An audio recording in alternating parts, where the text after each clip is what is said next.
Hello, everyone, and welcome to Europeans at Heart, a podcast created and hosted by young European ambassadors in the European Union. Your hosts today are Vahe and Nadia, YEAs from the Czech Republic and France.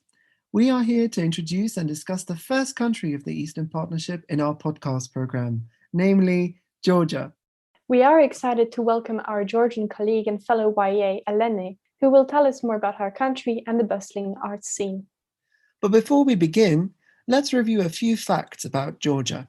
The country is located in the Caucasus, at the crossroads between Europe and Asia, in between the Black and Caspian Seas. Georgia borders Russia to the north, Turkey to the southwest, Azerbaijan to the southeast, and Armenia to the south.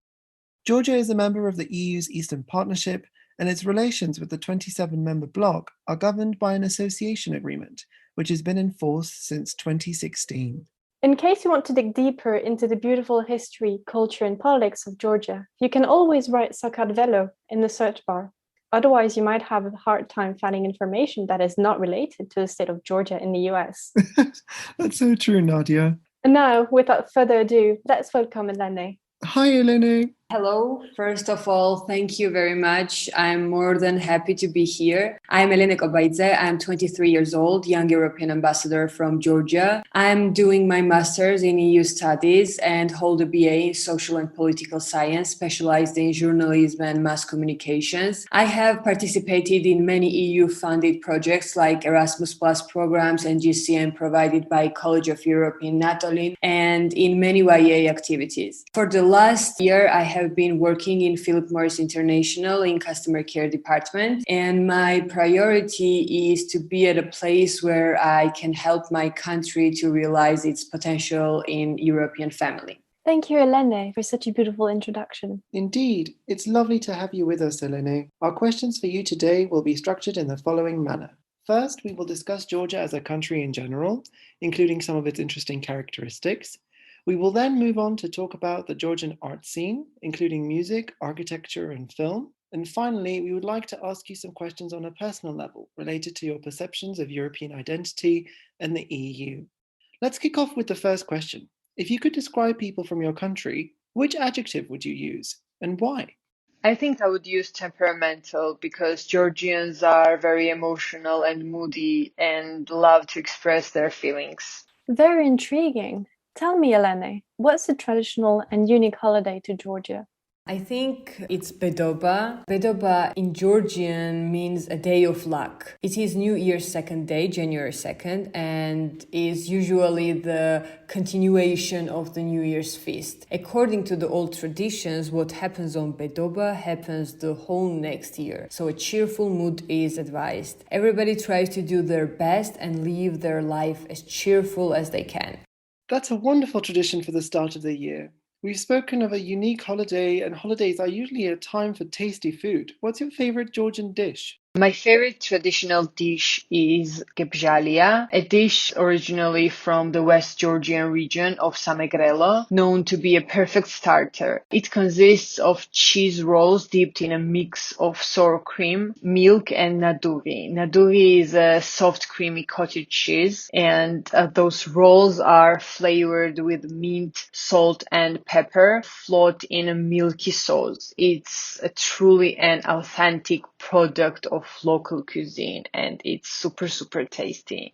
Sounds like I should try it. What are the characteristics you like the most about your country? I love that every person can find themselves, their community, because Georgia is very diverse. It's one of those countries where within a short span of time you can swim in a Black Sea, go skiing in the Caucasus mountains, and in between enjoy bustling city life. Georgia can be very different depending on the region. Tbilisi is the modern part with the startups, clubs, and coffee shops. Batumi is a seaside. It is filled with the high glass buildings and the golden carousels. Then there are the villages where inside spirit of families matter more than anything. Who knows something about Georgia has probably heard about the hospitality and the free attitude to life of the people. Getting invitations to have some food and wine are quite usual while meeting new people, and the most certain way to have a taste of Georgian homemade wine.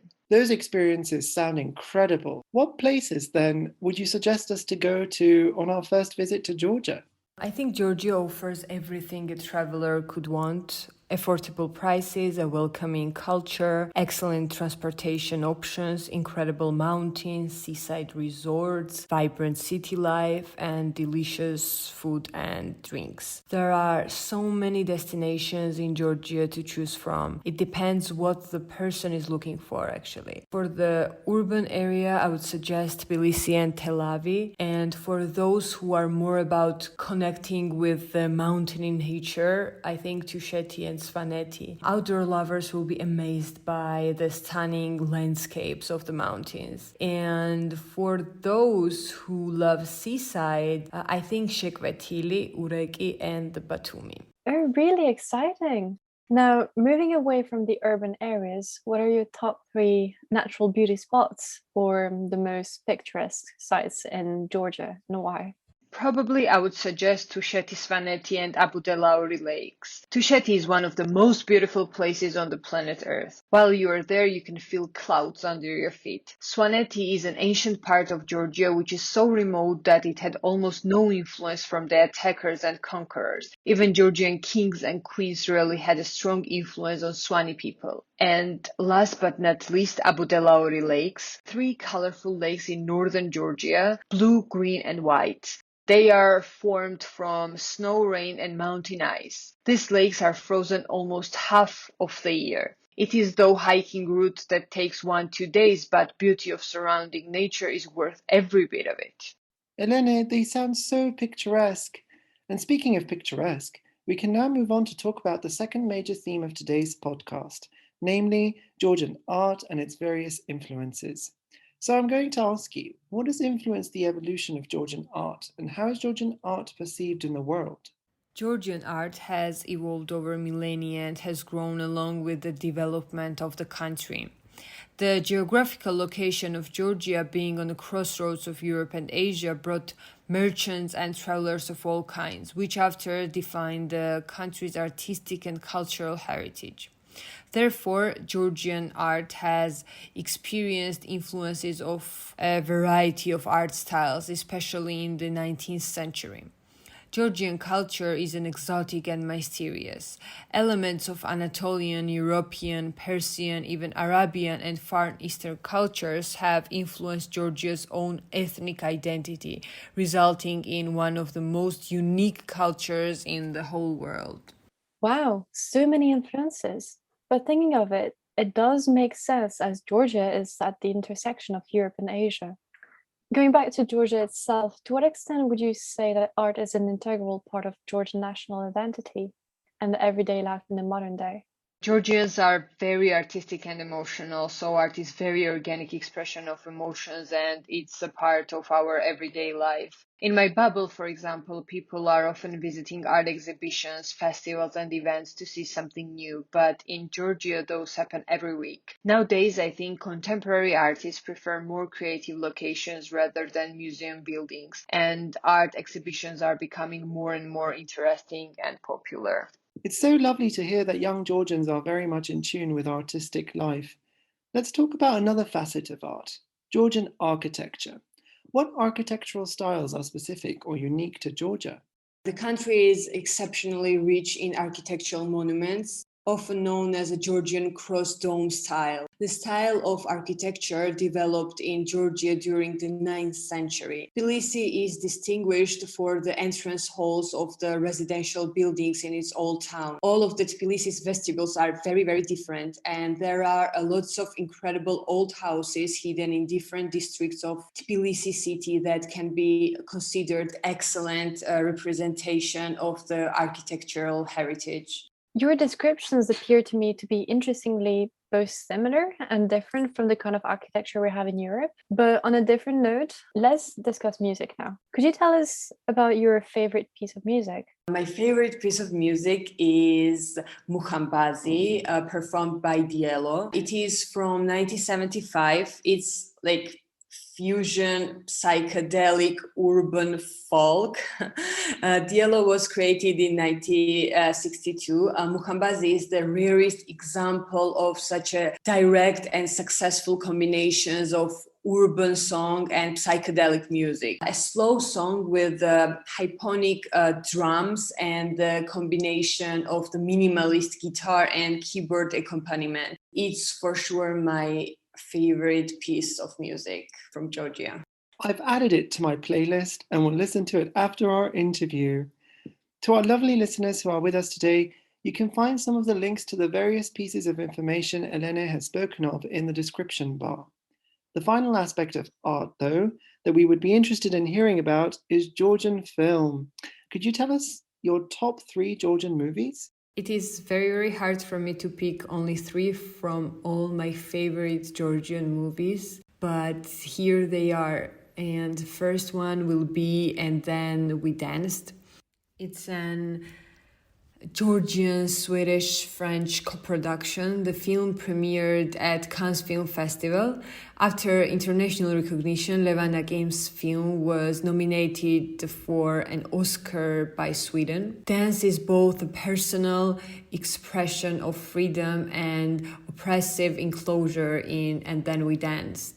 And as a statement, director reflects that the time-honored folkloric dance, the church, and the traditional polyphonic singing stand as the 3 most important pillars of Georgian national character. Throughout this movie, he explores the shades and cracks of this identity in very fascinating ways, and for sure this movie is must watch. Second one would be Name. Director is Zaza Khalvashi. The film premiered in the main competition program of the Tokyo International Film Festival. The cameraman of Name is Georgi Shvelidze, and he won the prize of the American Society of Cinematographers. Georgi Shvelidze was nominated in the Spotlight Award category. Zaza Khalvashi's film was nominated for an Oscar by Georgia in 2018, and this is the visually stunning drama and very, very beautiful movie, so it's worth to watch.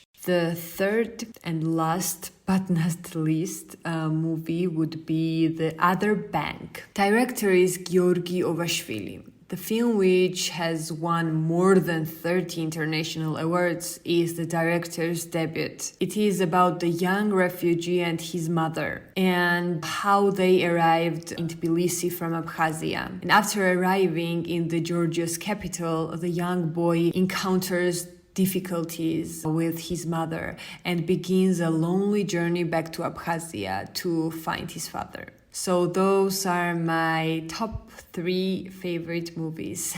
Hope you will watch them and hope you will like them. As a cinephile, I'll make sure to watch them. Thank you very much for your recommendations, Elene.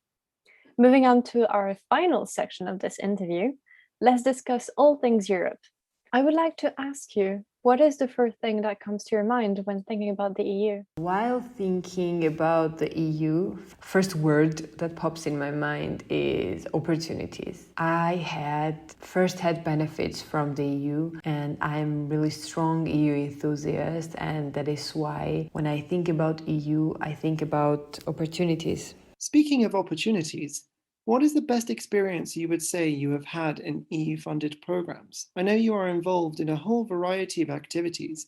Which one would you say has been your most memorable? My most memorable experience was my first Erasmus Plus experience. It was EVS in Bulgaria, Blagoevgrad. The project topic was volunteering for strategic development, and everything first is the most memorable, right? So this was my first time alone traveling, first shared flats experience, and of course, my first being away for such a long time. But I met my friends for life, and I'm so grateful for it. It appears that EU initiatives have benefited you personally quite a lot. What would you say are the next European steps for Georgia as a whole? EU integration is a strategic goal of Georgia for such a long time, so I would say EU integration. Indeed, and to conclude our episode, after all, As the name of our podcast series suggests, we stand by the nuanced motto of Europeans at heart at what it means for young people today. In this spirit, what does it mean for you, Elene, to be European at heart? For me, it means being diverse, accept different cultures, understanding importance of the values such as personal freedom, human dignity, solidarity, and the active civil society. That's very interesting. How about you, Vahe? What do you think when you hear the phrase Europeans at heart? I believe the phrase Europeans at heart signifies a deep sense of maturity and common identity and solidarity amongst young Europeans today. For a continent that was historically ravaged by war, power play, and multiple spheres of influence, the hard-fought peace, at least in the EU, and subscription to common democratic values and heritage have made us stronger together. Being European at heart means having a consolidated understanding of what it took for us to get to this point, particularly the sacrifices of previous generations, which have provided us with the opportunity to fly a common flag today. I agree, Vahe. Thank you so much, Elene, for joining us today. We had a great time interviewing you and learned so much about Georgia in general. Vahe and I hope to see you soon in Georgia on a visit. Thank you very much, and I am very, very happy to be here. Thank you, Nadia, and thank you, Vahe. It was our pleasure. Thank you, Elene. And to our listeners, thank you for joining us for today's episode of our podcast. Please subscribe and share with your European friends. I'm certain that you will continue in learning more about the Eastern Partnership countries on this journey with us. And join us for our next upcoming episode. And don't forget to follow us on our Instagram and Facebook pages, EU Neighbours East, or on Twitter at EU Neighbours.